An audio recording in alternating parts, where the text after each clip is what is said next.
Appreciate you being here. Late last night and early today, at my direction, the United States Armed Forces conducted an extraordinary military operation in the capital of Venezuela. Overwhelming American military power, air, land, and sea, was used to launch a spectacular assault.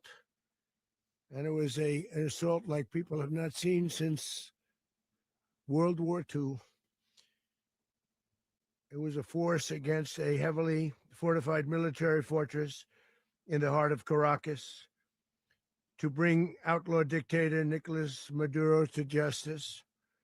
This was one of the most stunning, effective, and powerful displays of American military might and competence in American history.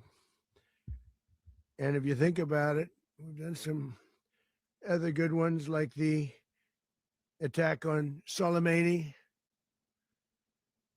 the attack on al-Baghdadi, and the obliteration and decimation of the Iran nuclear sites just recently in an operation known as Midnight Hammer, all perfectly executed and done. No nation in the world could achieve what America achieved yesterday, or frankly, in just a short period of time. All Venezuelan military capacities were rendered powerless as the men and women of our military, working with U.S. law enforcement, successfully captured Maduro in the dead of night. It was dark. The lights of Caracas were largely turned off due to a certain expertise that we have. It was dark and it was deadly. But captured along with his wife, Celia Flores, both of whom now face American justice. Maduro and Flores have been indicted in the Southern District of New York, Jay Clayton, for their campaign of deadly narco-terrorism against the United States and its citizens. I want to thank the men and women of our military who achieved such an extraordinary success overnight with breathtaking speed, power, precision, and competence. You rarely see anything like it. You've seen some raids in this country that didn't go so well. They were an embarrassment. If you look back to Afghanistan, or if you look back to the Jimmy Carter days, they were different days. We're a respected country again, maybe like never before.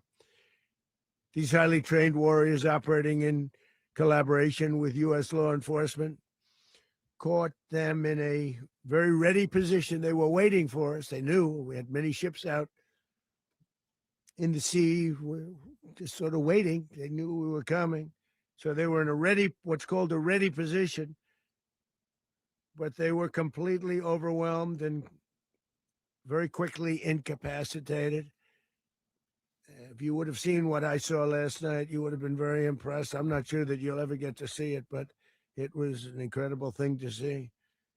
Not a single American service member was killed, and not a single piece of American equipment was lost.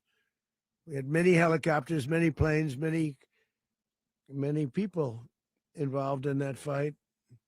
But think of that, not one piece of military equipment was lost, not one service member was, more importantly, killed. The United States military is the strongest and most fearsome military on the planet by far, with capabilities and skills our enemies can scarcely begin to imagine. We have the best equipment anywhere in the world. There's no equipment like what we have. And you see that even if you just look at the boats. We've knocked out 97% of the drugs coming in by sea. 90%. Each boat kills on average, 25,000 people. We knocked out 97%. And those drugs mostly come from a place called Venezuela.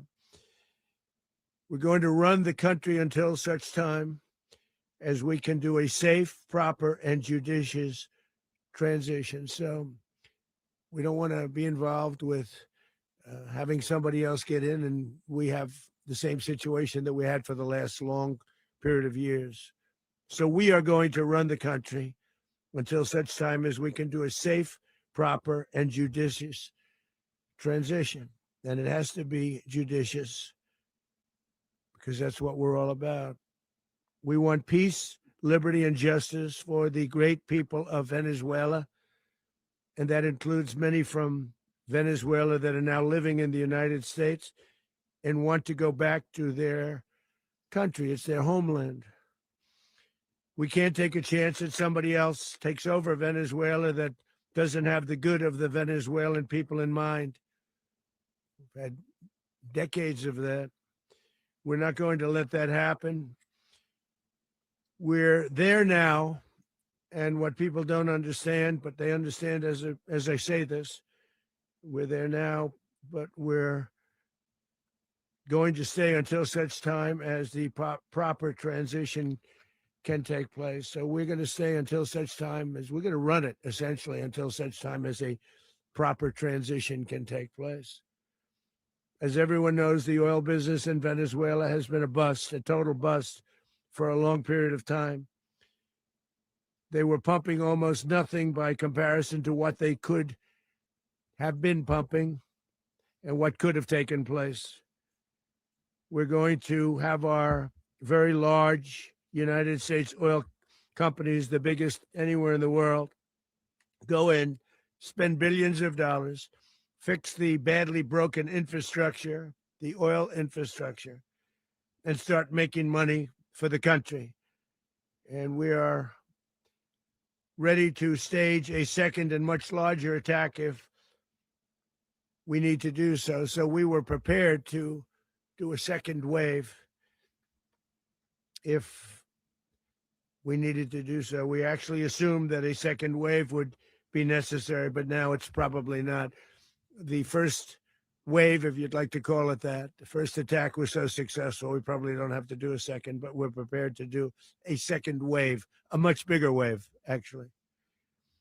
This was pinpoint, but we have a much bigger wave that probably won't have to do. This partnership of Venezuela with the United States of America, a country that everybody wants to be involved with because of what we were able to do and accomplish, will make the people of Venezuela rich, independent, and safe. And it will also make the many, many people from Venezuela that are living in the United States extremely happy. They suffered. They suffered. So much was taken from them. They're not going to suffer anymore. The illegitimate dictator Maduro was the kingpin of a vast criminal network responsible for trafficking colossal amounts of deadly and illicit drugs into the United States.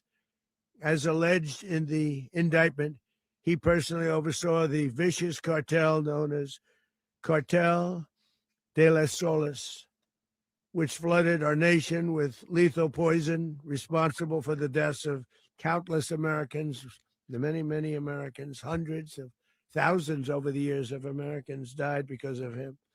Maduro and his wife will soon face the full might of American justice and stand trial on American soil.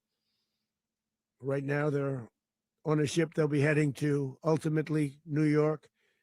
And then a decision will be made, I assume, between New York and Miami or Florida.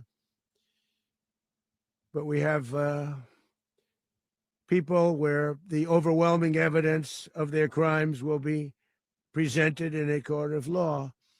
And I've seen it. I've seen what we have. It's both horrible and breathtaking that something like this could have been allowed to take place. For many years after his term as president of Venezuela expired, Maduro remained in power and waged a ceaseless campaign of violence, terror, and subversion against the United States of America, threatening not only our people, but the stability of the entire region. And you all saw it. In addition to trafficking gigantic amounts of illegal drugs that inflicted untold suffering and human destruction all over the country, all over, in particular the United States. Maduro sent savage and murderous gangs, including the bloodthirsty prison gang, Tren de Aragua, to terrorize American communities nationwide. And he did indeed. They were in Colorado. They took over apartment complexes. They cut the fingers off people if they called police. They were brutal, but they're not so brutal now. And I just have to congratulate our military, Pete, and everybody, and our National Guard, because the job that they've done, whether it's in Washington, D.C., where we have a totally safe city, where it was one of the most unsafe cities anywhere in the world, frankly, and now we have no crime in Washington, D.C. We haven't had a killing. We had the terrorist attack a few weeks ago, a little bit of a different kind of a threat, but we haven't had a killing in a long period of time, 6-7 months. We used to have two, on average, 2 a week in Washington, our capital. We don't have that anymore. The restaurants are opening. Everyone's happy. They're going, they're walking their daughters, they're walking their children, their wives. They walk to restaurants. Restaurants are opening all over Washington, D.C.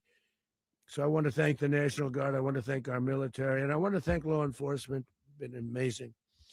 And they should do it with more cities. We're doing it, as you know, and we're doing it in Memphis, Tennessee right now, and crime is down. We've just sort of started a few weeks ago, but crime is down now 77%. And the governor of Louisiana called, great person, and he wanted us to help him, as you know, in a certain very nice part of Louisiana. And we have done that. And it was a rough section, and we have crime down. I understand it's down to almost nothing already after 2.5 weeks. New Orleans, it's down to almost nothing. And we've only been there for 2.5 weeks. Can't imagine why governors wouldn't want us to help. We also helped, as you know, in Chicago, and crime went down a little bit there. We did a very small help because we had no working ability with the governor. The governor was a disaster, and the mayor was a disaster. But it knocked down crime. But we're pulling out of there when they need us. We'll know. You'll know. You'll be writing about it. And likewise, Los Angeles, where we saved Los Angeles early on, where the head of the police department made a statement that if the federal government didn't come in, we would have lost Los Angeles. That's long after the fires. That's when they had the riots in Los Angeles. We did a great job. Got no credit for it whatsoever, but that's okay. It doesn't matter. We don't need the credit. But we'll be pulling out when they need us. They'll call, or we'll go back if we have to. We'll go back. But we did a great job in various cities. But the place that we're very proud of is Washington, D.C., because it's our nation's capital. We took it from being a crime-ridden mess to being one of the safest cities in the country. But the gangs that they sent raped, tortured, and murdered American women and children. They were in all of the cities I mentioned, Tren de Aragua. And they were sent by Maduro to terrorize our people. And now Maduro will never again be able to threaten an American citizen or anybody from Venezuela. There will no longer be threats. For years, I've highlighted the stories of those innocent Americans whose lives were so heartlessly robbed by this Venezuelan terrorist organization. Really one of the worst. One of the worst. They say the worst. Americans like 12-year-old Jocelyn Nungari from Houston. Beautiful Jocelyn Nungari. What happened to her? They, as you know, they kidnapped, assaulted, and murdered by Tren de Aragua animals. They murdered Jocelyn and left her dead under the bridge. There was a bridge that will never be the same to so many people after seeing what happened. As I've said many times, the Maduro regime emptied out their prisons, sent their worst and most violent monsters into the United States to steal American lives. And they came from mental institutions and insane asylums. They came from prisons and jails. The reason I say both, they sound similar. Actually, prisons a little bit more hostile, a little bit tougher. a mental institution isn't as tough as an insane asylum, but we got them both. They sent from their mental institutions, they sent from their jails, prisons. They were drug dealers, they were drug kingpins. They sent everybody bad into the United States, but no longer. And we have now a border where nobody gets through. In addition, Venezuela unilaterally seized and stole American oil, American assets, and American platforms, costing us billions and billions of dollars. They did this a while ago, but we never had a president that did anything about it. They took all of our property. It was our property. We built it. And we never had a president that decided to do anything about it. Instead, they fought wars that were 10,000 miles away. We built Venezuela oil industry with American talent, drive, and skill, and the socialist regime stole it from us during those previous administrations, and they stole it through force. This constituted one of the largest thefts of American property in the history of our country. Considered the largest theft of property in the history of our country. Massive oil infrastructure was taken like we were babies, and we didn't do anything about it. I would have done something about it. America will never allow foreign powers to rob our people or drive us back into and out of our own hemisphere. That's what they did. Furthermore, under the now deposed dictator Maduro, Venezuela was increasingly hosting foreign adversaries in our region and acquiring menacing offensive weapons that could threaten U.S. interests and lives. And they used those weapons last night. Potentially in league with the cartels operating along our border. All of these actions were in gross violation of the core principles of American foreign policy, dating back more than 2 centuries, and not anymore. All the way back, it dated to the Monroe Doctrines, and the Monroe Doctrine is a big deal, but we've superseded it by a lot, by a real lot. They now call it the Monroe Document. I don't know. It's Monroe Doctrine.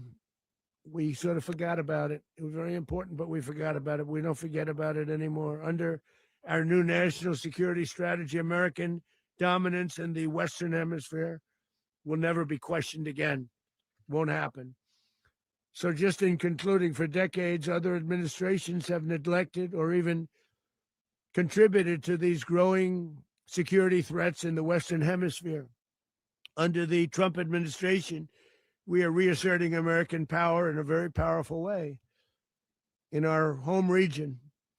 And our home region is very different than it was just a short while ago. The future will be, and we did this in my first term. We had great dominance in my first term, and we have far greater dominance right now. Everyone's coming back to us. The future will be determined by the ability to protect commerce and territory and resources that are core to national security. These are core to our national security. Just like tariffs are, they've made our country rich, and they've made our national security stronger than ever before. But these are the iron laws that have always determined global power. And we're going to keep it that way. We will secure our borders. We will stop the terrorists. We will crash the cartels, and we will defend our citizens against all threats, foreign and domestic. Other presidents may have lacked the courage or whatever to defend America, but I will never allow terrorists and criminals to operate with impunity against the United States. This extremely successful operation should serve as warning to anyone who would threaten American sovereignty or endanger American lives. Very importantly, the embargo on all Venezuelan oil remains in full effect. The American Armada remains poised in position, and the United States retains all military options until United States demands have been fully met and fully satisfied. All political and military figures in Venezuela should understand what happened to Maduro can happen to them, and it will happen to them if they aren't just fair, even to their people. The dictator and terrorist, Maduro, is finally gone in Venezuela. People are free. They're free again. It's been a long time for them, but they're free. America is a safer nation. This morning, it's a prouder nation this morning because it didn't allow this horrible person and this country that was doing very bad things to us. It didn't allow it to happen. And the Western Hemisphere is right now a much safer place to be. So I want to thank everybody for being here. I want to thank General Caine. He's a fantastic man. I've worked with a lot of generals. I worked with some I didn't like. I worked with some I didn't respect. I worked with some that just weren't good. But this guy is fantastic. I watched last night one of the most precise attacks on sovereignty. I mean, it was an attack for justice. And I'm very proud of him. And I'm very proud of our Secretary of War, Pete Hegseth, who I'm going to ask to say a few words. Thank you very much.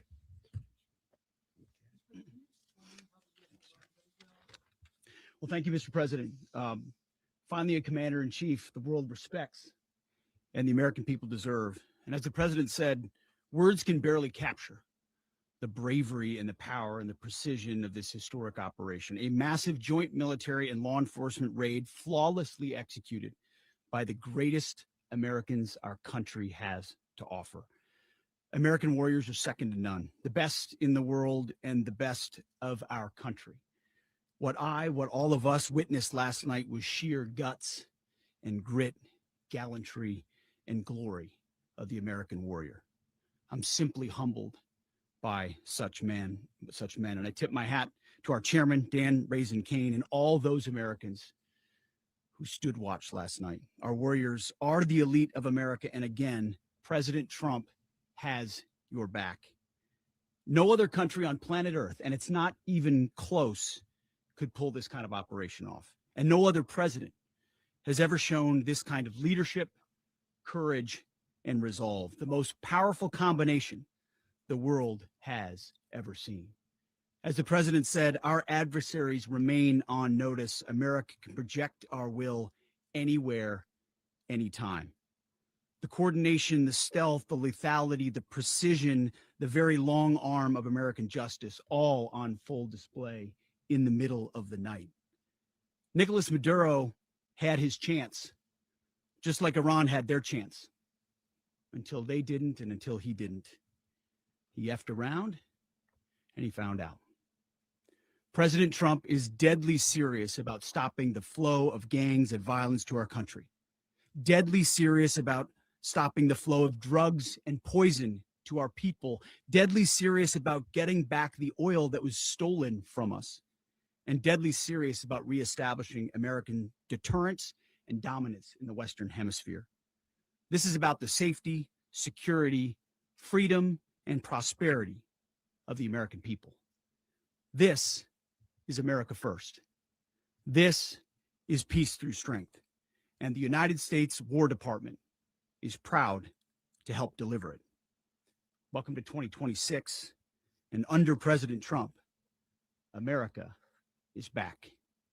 I'd like to welcome now our chairman, Chairman Caine, to give a few more details about the operation. Mr. Chairman.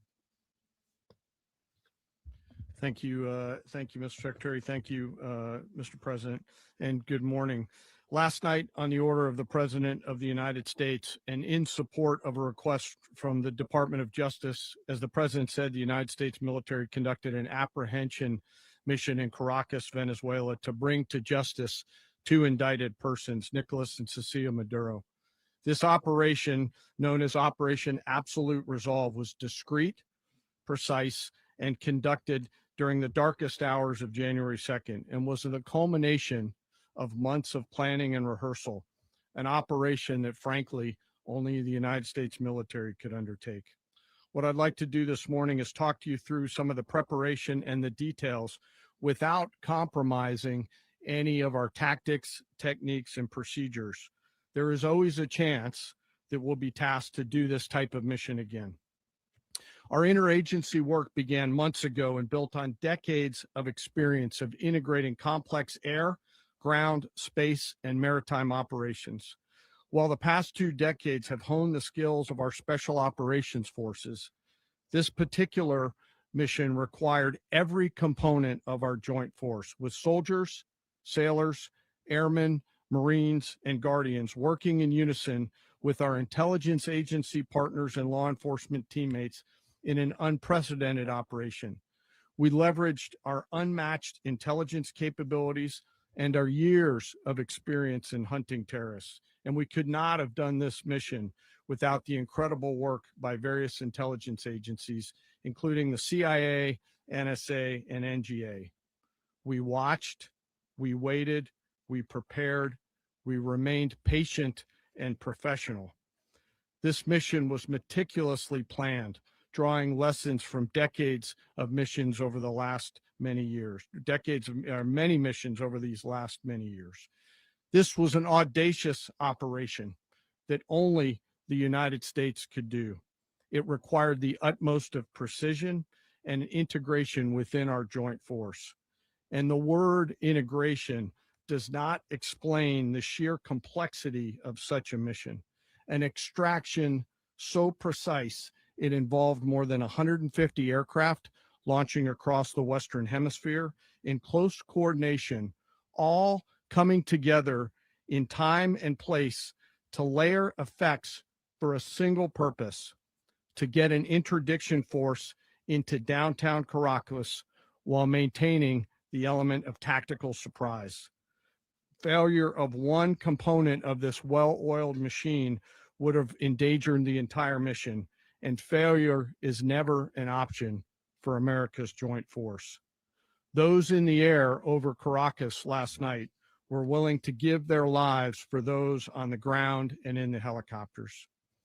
Let me talk a little bit about the preparation. After months of work by our intelligence teammates to find Maduro and understand how he moved, where he lived, where he traveled, what he ate, what he wore, what were his pets, in early December, our force was set pending a series of aligned events. Key was choosing the right day to minimize the potential for civilian harm and maximize the element of surprise, and minimize the harm to the indicted personnel, so as the president said, they could be brought to justice. And as the president said earlier today, weather in Venezuela is always a factor this time of the year. And over the weeks through Christmas and New Year's, the men and women of the United States military sat ready, patiently waiting for the right triggers to be met and the president to order us into action. Last night, the weather broke just enough, clearing a path that only the most skilled aviators in the world could maneuver through. Ocean, mountain, low cloud ceilings. But when tasked with a mission, this organization does not quit. At 10:46 p.m. Eastern time last night, the president ordered the United States military to move forward with this mission. He said to us, and we appreciate it, Mr. President, good luck and Godspeed. And those words were transmitted to the entire joint force. Over the course of the night, aircraft began launching from 20 different bases on land and sea across the Western Hemisphere. In total, more than 150 aircraft, bombers, fighters, intelligence, reconnaissance, surveillance, rotary wing were in the air last night. Thousands and thousands of hours of experience were airborne. Our youngest crew member was 20, and our oldest crew member was 49, and there's simply no match for American military might. As the night began, the helicopters took off with the extraction force, which included law enforcement officers, and began their flight into Venezuela at 100 feet above the water. As they approached Venezuelan shores, the United States began layering different effects provided by Spacecom, Cybercom, and other members of the interagency to create a pathway. Overhead, those forces were protected by aircraft from the United States Marines, the United States Navy, the United States Air Force, and the Air National Guard. The force included F-22s, F-35s, F-18s, EA-18s, E-2s, B-1 bombers, and other support aircraft, as well as numerous remotely piloted drones. As the force began to approach Caracas, the Joint Air Component began dismantling and disabling the air defense systems in Venezuela, employing weapons to ensure the safe passage of the helicopters into the target area. The goal of our air component is, was, and always will be to protect the helicopters and the ground force and get them to the target and get them home. As the force crossed the last point of high terrain where they'd been hiding in the clutter, we assessed that we had maintained totally the element of surprise. As the helicopter force ingressed towards the objective at low level, we arrived at Maduro's compound at 1:01 a.m. Eastern Standard Time, or 2:01 a.m. Caracas local time, and the apprehension force descended into Maduro's compound and moved with speed, precision, and discipline towards their objective and isolated the area to ensure the safety and security of the ground force while apprehending the indicted persons. On arrival into the target area, the helicopters came under fire, and they replied with that fire with overwhelming force in self-defense. One of our aircraft was hit, but remained flyable, and as the president said earlier today, all of our aircraft came home, and that aircraft remained flyable during the rest of the mission. As the operation unfolded at the compound, our air and ground intelligence teams provided real-time updates to the ground force, ensuring those forces could safely navigate the complex environment without unnecessary risk. The force remained protected by overhead tactical aviation.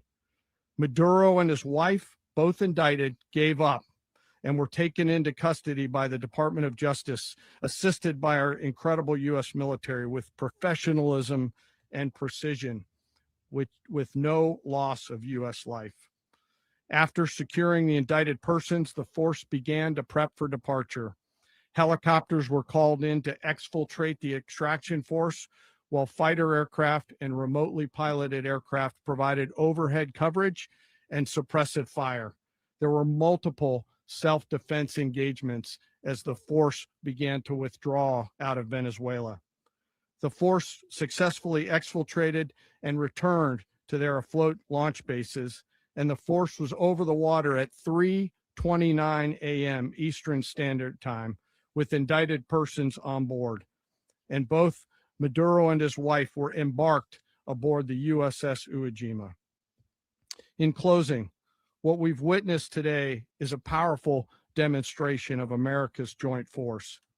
We think, we develop, we train, we rehearse, we debrief, we rehearse again and again, not to get it right, but to ensure that we cannot get it wrong. Our jobs are to integrate combat power so when the order comes, we can deliver overwhelming force at the time and the place of our choosing against any foe anywhere in the world. I am immensely proud today of our joint force and filled with gratitude to represent them here today. There is simply no mission too difficult for these incredible professionals and the families that stand by them and support them. As we stand here this morning, our forces remain in the region at a high state of readiness, prepared to project power, defend themselves, and our interests in the region.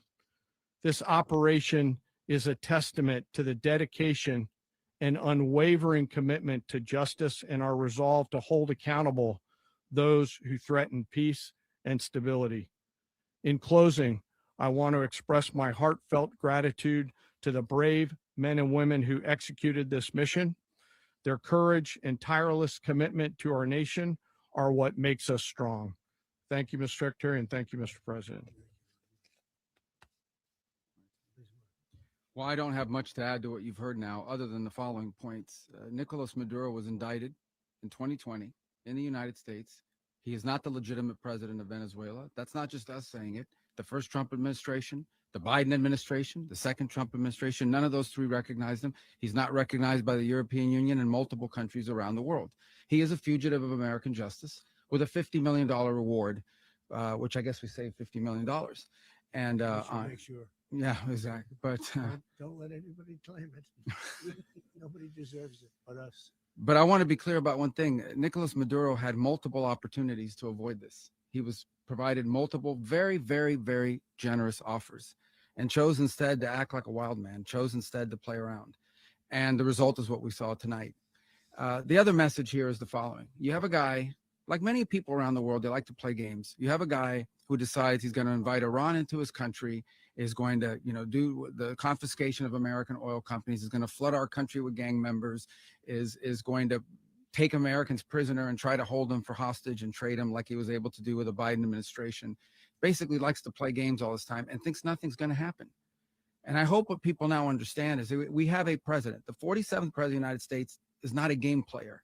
When he tells you that he's going to do something, when tells you he's going to address a problem, he means it. He actions it. I can tell you, I've watched this process now for 14, 15 years, been around it. Everybody talks. I'm going to do this. I'm going to do that. When I get there, we're going to do this. We're going to take. This is a president of action. Like, I don't understand yet how they haven't figured this out. And now, if you don't know, now you know. Because this is the way it's going to play out. And I think people need to understand that this is not a president that just talks and does letters and press conferences. And, if he says he's serious about something, he means it. And this is something that was a direct threat to the national interest of the United States. And the president addressed it. There's a president of peace, by the way. I told you what I just said earlier. This guy had multiple opportunities to find his way somewhere else and figure out another. He could have been living somewhere else right now, very happy. But instead, he wanted to play big boy. And so now, he's got other sets of problems on his hands. And but I think the message here should be for the world. Look, the president doesn't go out looking for people to pick fights with. He's not generally wants to get along with everybody. We'll talk and meet with anybody, but don't play games. Don't play games with this president's in office, because it's not going to turn out well. And so I hope that I guess that lesson was learned last night, and we hope it'll be instructive moving forward. Is that a message for Cuba, Mr. President?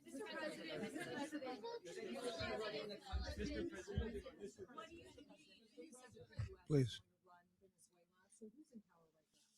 Well, we're going to be running it with a group, and we're going to make sure it's run properly. We're going to rebuild the oil infrastructure, which will cost billions of dollars. It'll be paid for by the oil companies directly. They will be reimbursed for what they're doing, but that's going to be paid. And we're going to get the oil flowing the way it should be. As you know, it was just a minor flow. It was actually a minor flow for what they have. But we're going to run it properly, and we're going to make sure the people of Venezuela are taken care of. We're going to make sure the people that were forced out of Venezuela by this thug are also taken care of. President, does the U.S. running the country mean that U.S. troops will be on the ground? How will that work? Well, they always say boots on the ground. Oh, so we're not afraid of boots on the ground if we have to have. We had boots on the ground last night at a very high level, actually.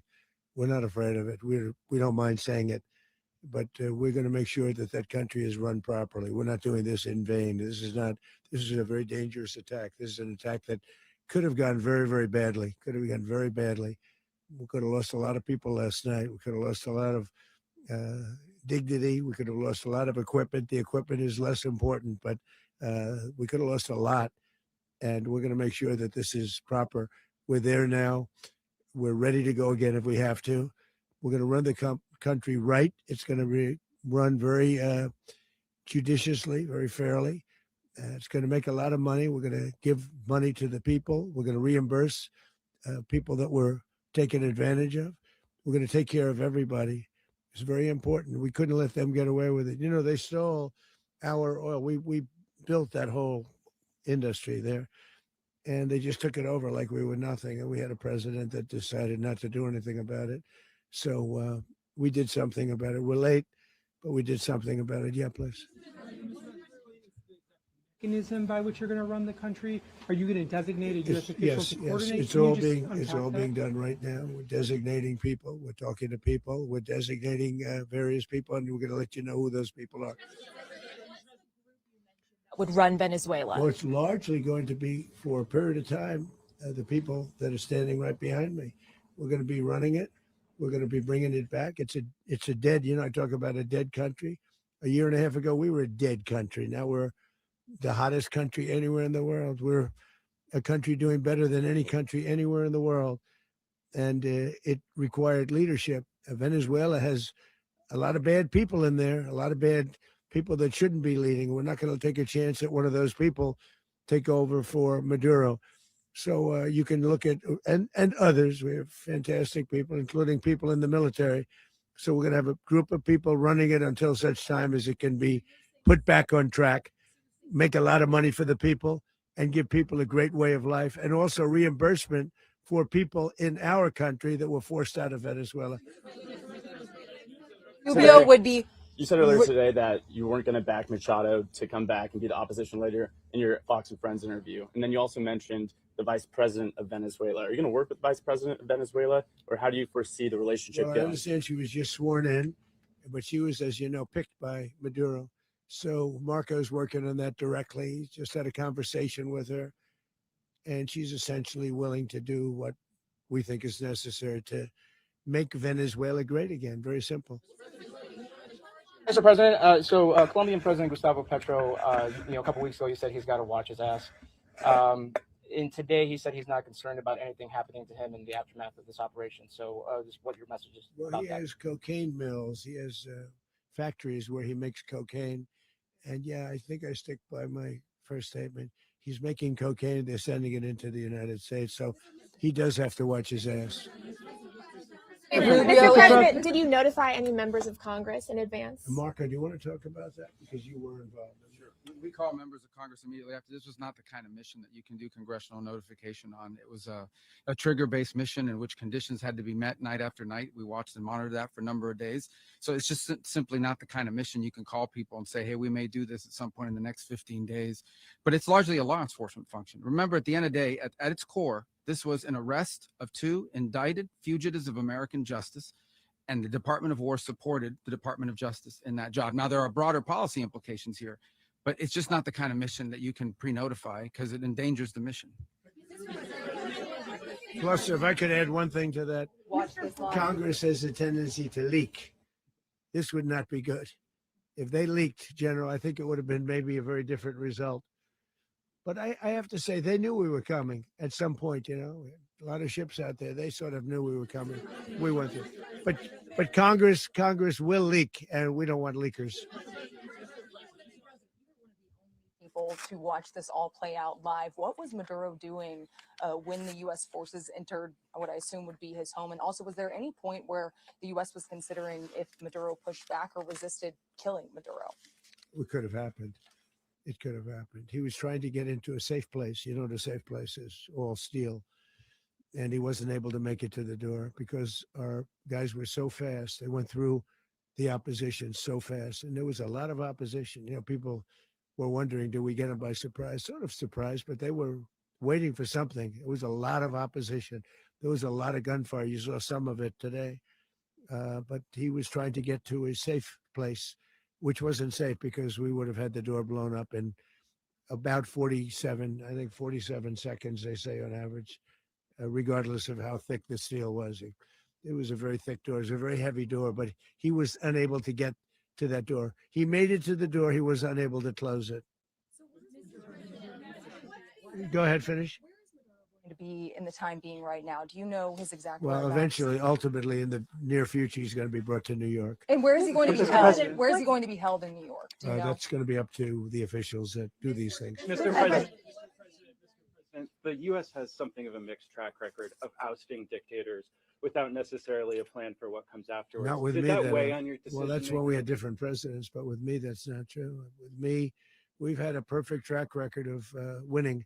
We win a lot, and we win. If you look at Soleimani, you look at al-Baghdadi, you look at the Midnight Hammer. Midnight Hammer was incredible. Right now, you wouldn't have peace in the Middle East. We have essentially peace in the Middle East because of that. If we weren't successful with Midnight Hammer, you wouldn't have peace in the Middle East. So with me, you've had a lot of victory. You've had only victories. You've had no losses. Yeah.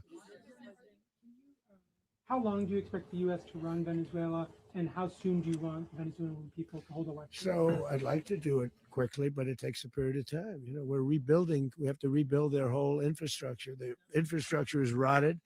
It's actually very dangerous. It's blow up territory. Oil is very dangerous. It's a very dangerous thing to take out of the ground. can kill a lot of people. It has killed a lot of people doing just that. The infrastructure is old, it's rotted. Much of it is stuff that we put there 25 years ago, and we're going to be replacing it. And we're going to take a lot of money out so that we can take care of the country. Yeah. Are you saying that Secretary Rubio and Mr. President, China, Russia, and Iran have interests in Venezuela. How does this operation affect your relationships with them when Well, it in comes to terms the of oil and the China drugs? and Russia, well, Russia, when we get things straightened out. But in terms of other countries that want oil, we're in the oil business. We're going to sell it to them. We're not going to say we're not going to give it. In other words, we'll be selling oil probably in much larger doses because they couldn't produce very much because their infrastructure was so bad. So we'll be selling large amounts of oil to other countries, many of whom are using it now, but I would say many more will come. Are you saying, Mr. President, are you saying that, Wait, Mr. President, are Go you ahead, saying behind that, you, please. Mr. President, thank you. What is your message to the people of Venezuela today? Of course, the civilian population specifically, they have a lot of questions. What is your message to the people of That Venezuela? you're going to have peace, justice. You're going to have some of the riches that you should have had for a long period of time. It was stolen from you. But you're going to have peace and you're going to have safety. You're going to have justice. You're going to have a country. You're going to have a real country. You're going to have potentially a great country. You know, if you go back 20 years, maybe even a little longer ago, that was a great country and they destroyed it. Remember, I said that if we lose this election, the United States will be Venezuela on steroids. That's what would have happened. Had we lost the election, the 2024 election, we suffered so badly. When you look at the border from 2020, what they did, what Joe Biden administration did to our country should never be forgotten. But if we had to go through another year of that, we would be exactly where Venezuela was in terms. I used to say, if they win, we're going to be Venezuela on steroids. And that's what would have happened. President, thank you. Are you saying that Secretary Hegseth and Rubio are going to be running Venezuela, and will you be sending in U.S. military They're going troops to be a to provide? team that's working with the people of Venezuela to make sure that we have Venezuela right. Because for us to just leave, who's going to take over? I mean, there is nobody to take over. You have a vice president who's been appointed by Maduro. And right now she's the vice president and she's, I guess, the president. She was sworn as president just a little while ago. She had a long conversation with Marco and she said, we'll do whatever you need. I think she was quite gracious, but she really doesn't have a choice. We're going to have this done right. We're not going to just do this with Maduro, then leave like everybody else, leave and say, let it go to hell. If we just left, it has zero chance of ever coming back.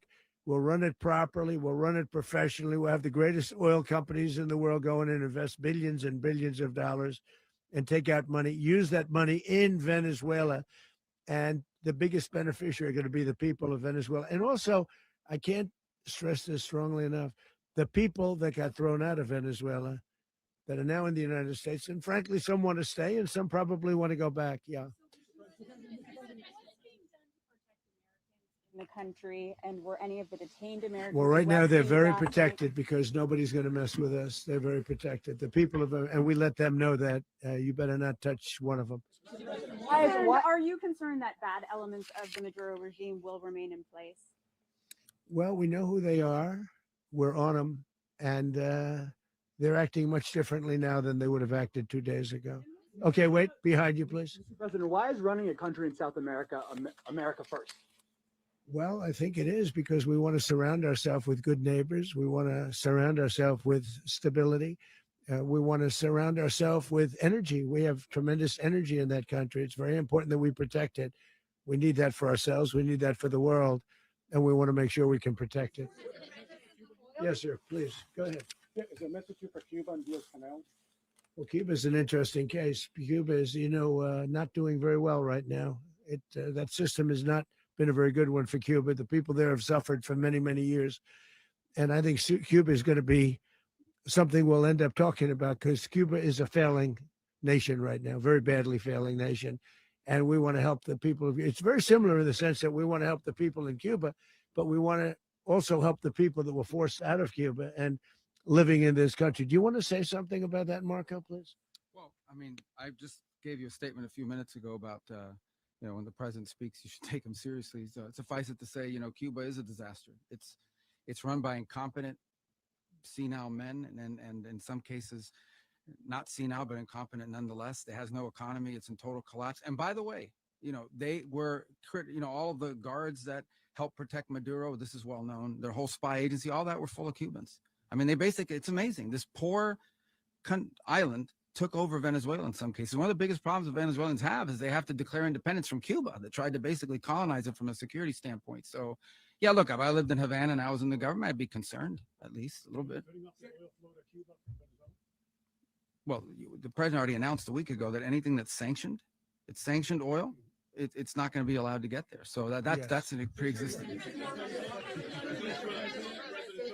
The answer is yes. Yes.